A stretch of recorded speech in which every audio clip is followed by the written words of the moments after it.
Imagine driving down a desolate highway in the dead of night, with only the hum of your engine and the distant glow of your headlights piercing the darkness.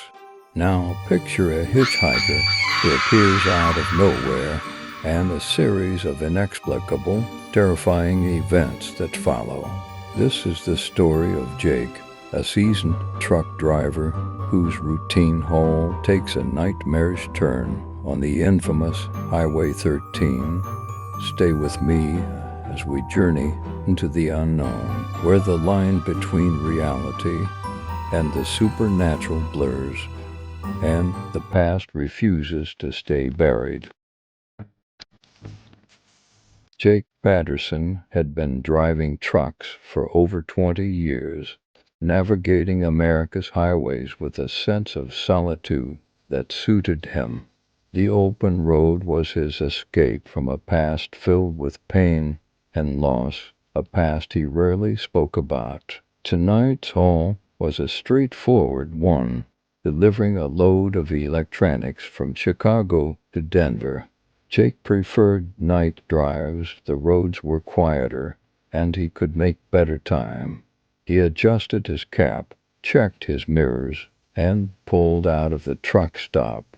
It was 11:45 p.m. The first few hours were uneventful. The rhythmic thrum of the engine and the steady glow of the headlights lulled Jake into a state of focused calm. But as he merged onto Highway 13, an eerie feeling settled over him. The road seemed darker, the shadows deeper. He shook his head, blaming his tired mind. Around 2 a.m., Jake spotted a lone figure by the roadside, arm outstretched, thumb pointing west. Normally, he wouldn't have stopped, but something compelled him to pull over. As he did, the hitchhiker approached, a tall, gaunt man with hollow eyes and a weathered face. "Thanks for stopping," the man said, his voice gravelly. "Name's Henry, Jake," he replied, extending a hand. "Where you headed?" "Anywhere but here," Henry answered with a faint smile. They drove in silence for a while. Henry's presence was unsettling, but Jake couldn't pinpoint why. Maybe it was the way he stared into the darkness, or the cryptic things he said about the road being cursed. Whatever it was, it made Jake's skin crawl. A dense fog rolled in, reducing visibility to almost nothing. Jake slowed the truck, peering into the thick mist. Suddenly, a figure appeared in the middle of the road. Jake swerved, narrowly avoiding a collision. Heart pounding, he brought the truck to a stop. "What the hell was that?" he gasped. Henry's calm voice cut through the panic. "You saw her, didn't you? The woman in white."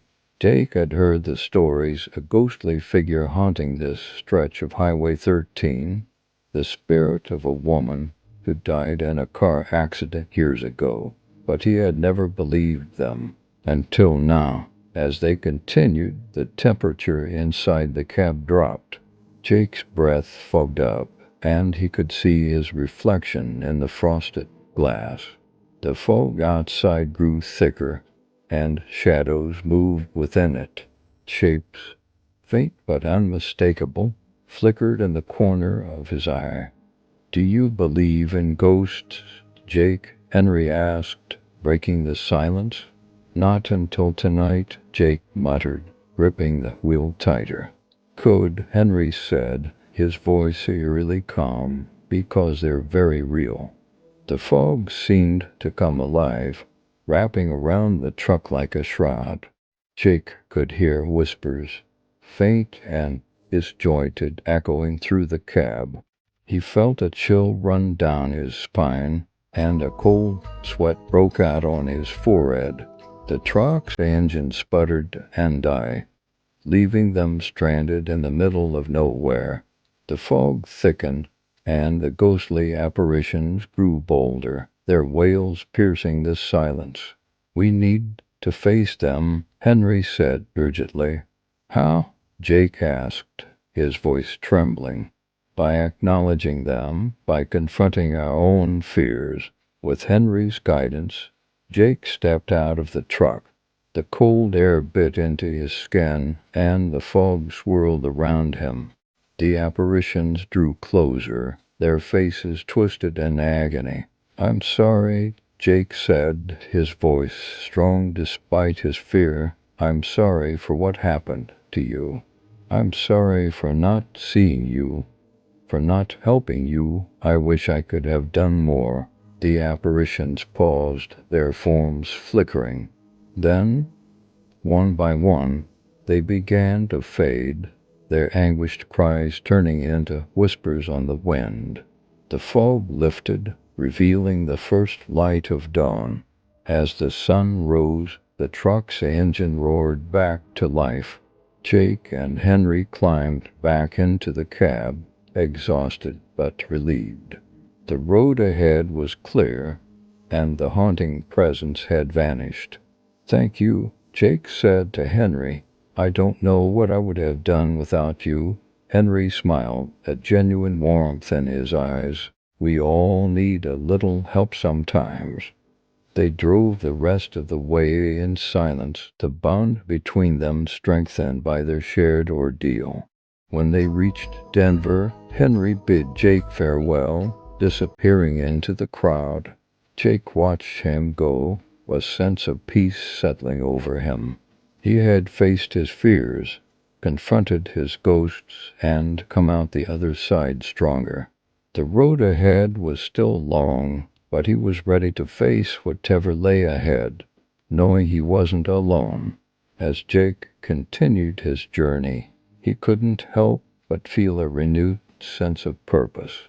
The haunting had been a reminder of the importance of confronting the past, of acknowledging the pain and loss that we carry with us. It was a lesson he would carry with him for the rest of his days, a testament to the resilience of the human spirit. And as he drove into the horizon, the open road stretched out before him, a symbol of endless possibilities and the promise of new beginnings.